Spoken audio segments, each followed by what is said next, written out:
Welcome to the Language Alchemy podcast, where you transform your communication to create the life and relationships you truly want. I'm your host, Alejandra Siroka, and I help multicultural individuals, couples, and change makers move beyond surface level politeness and conflict avoidance to have authentic, value-based interactions that actually resolve issues and deepen connection. If you are tired of rehashing conversations in your head, walking on eggshells, or feeling misunderstood in your most important relationships, this podcast will give you a new way forward. I'm grateful you're listening to this episode because we are going to look at something that touches every family this time of year in the Northern Hemisphere. I'm talking about the back to school transition. I'm going to be recording 2 episodes on this topic, one on how to communicate with your children, and the second one on how to communicate with your partner or your co-parent during this important time. Today, I am going to teach you how to use conscious communication to support your children through what's often a stressful transition. And I will help you turn this transition into an opportunity for deeper connection and emotional growth. During this time of year, you'll find lots of articles and podcasts about school lunch recipes, best school supplies, backpack sales, and uniforms or back to school clothing. Now, while these things do need to be discussed, there's something we don't often talk about or don't talk about it enough. And that is that when kids go back to school, the rhythm of the entire family changes. And this needs to be acknowledged and communicated about intentionally with everybody in the family, especially with your children. Think about it. During summer, maybe your family had some spacious mornings, spontaneous adventures, and flexible meal times. Now, suddenly, there are alarms, packed lunches, homework schedules, and bedtime routines. The energy of your home shifts from the free flow of the summer to the structure of the academic year. Most families jump into this transition without pausing to recognize what's actually happening for their children. Yeah, we get caught up in logistics, the shopping, the forms, the schedules, but we forget to tend to the emotional and relational shifts that are occurring for our kids. When we don't acknowledge these changes consciously with our children, they can feel disoriented, stressed, or disconnected without understanding why. Kids, especially little ones, may have unexplainable tantrums or sudden bursts of emotion. But when we name what's happening and create the space to talk about it together, we transform a potentially chaotic transition into a meaningful passage that can bring the family closer. Every transition matters. Most parents think that they only need to have intentional conversations about school transitions during the big milestone years, like kindergarten, first grade, middle school, high school, or when kids are starting a new school. But here's what I teach the parents I coach.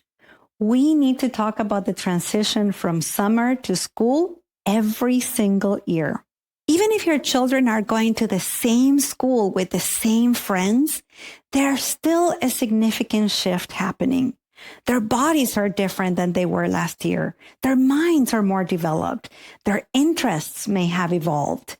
The classroom dynamics will be new, even with familiar faces. Every transition matters because every transition brings changes.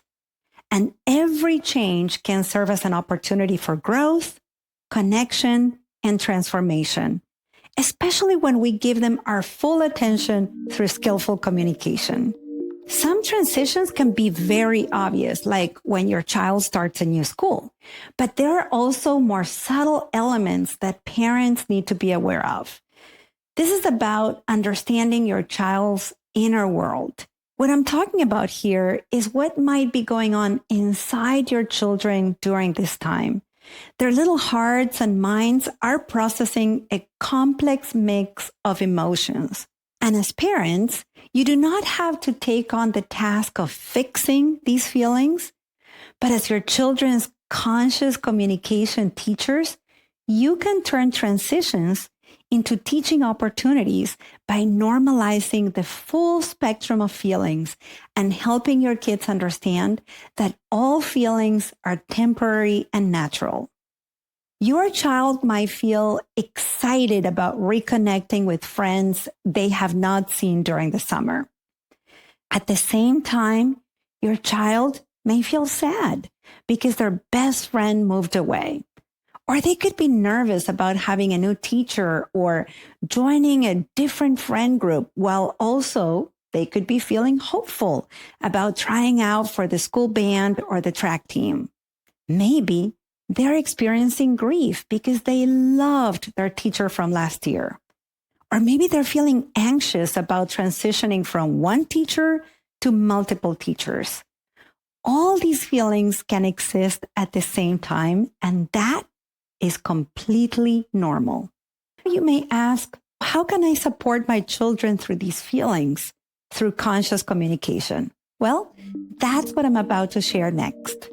You can support your children by having multiple, small, brief conversations throughout the transition period. You do not need to have big heart-to-hearts that cover everything. Instead, create opportunities for your kids to share what they're experiencing as their experiences come up. You can do this as you are walking to the pool together or as you are sharing a meal. For example, you might say things like, "You'll have a new teacher this year. Are you feeling excited or a little nervous?" And depending on the answer you get, you could say, "Yeah, I bet many kids feel that way." Or you may start by saying something like, "Your best friend moved to another school, and this coming school year will be different now that your friend is not going to be in your class."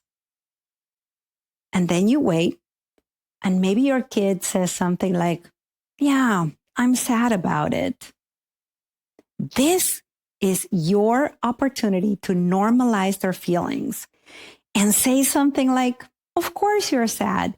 You had so much fun with your best friend in previous school years."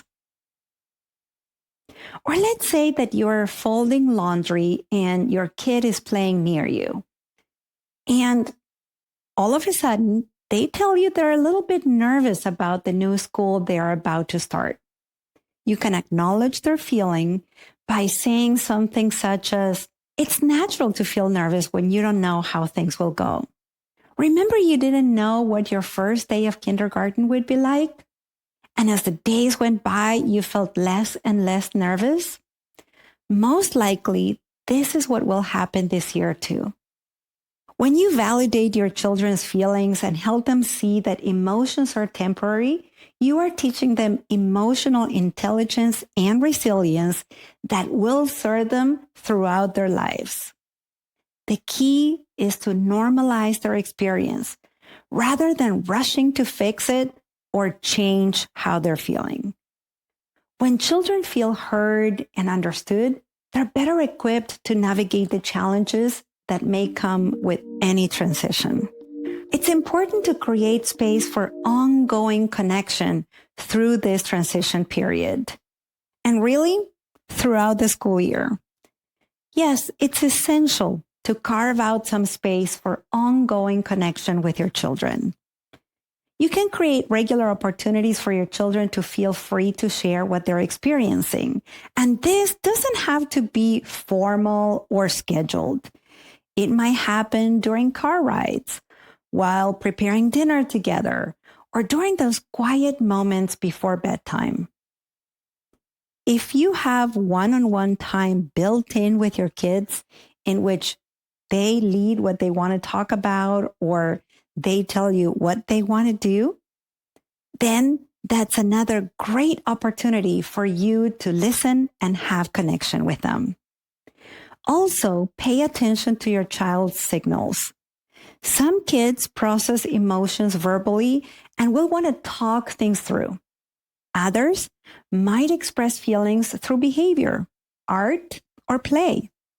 Meet them where they are and follow their lead.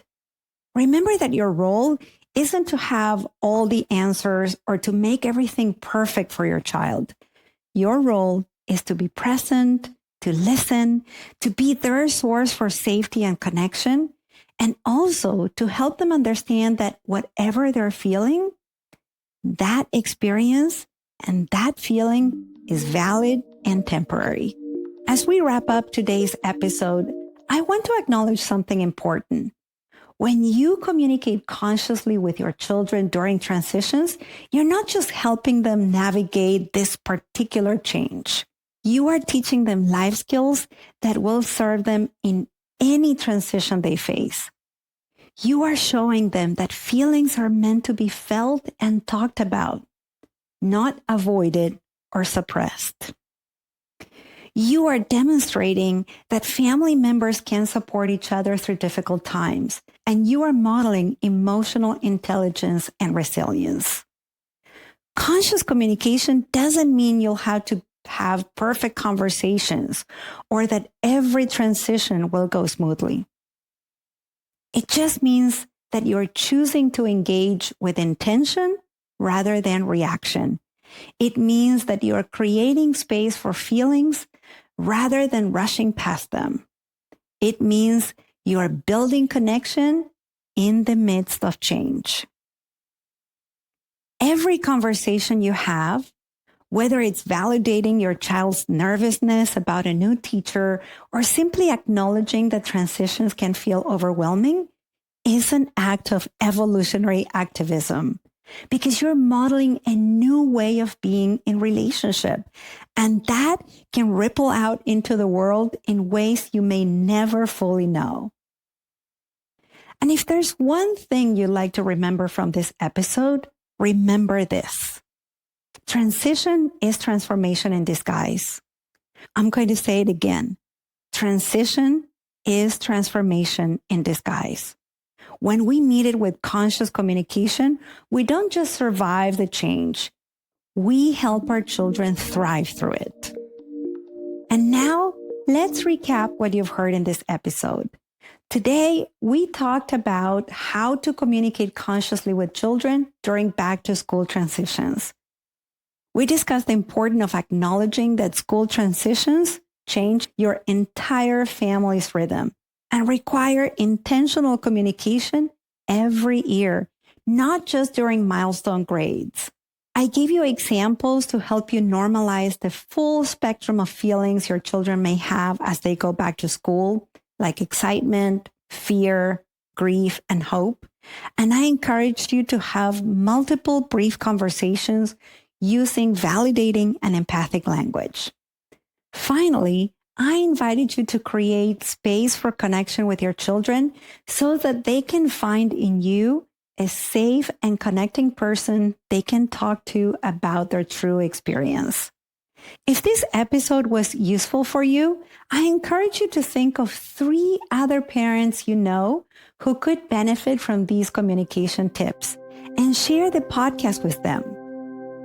I cannot tell you how much I appreciated when my husband and my friend share podcasts with me. Thank you so much for listening.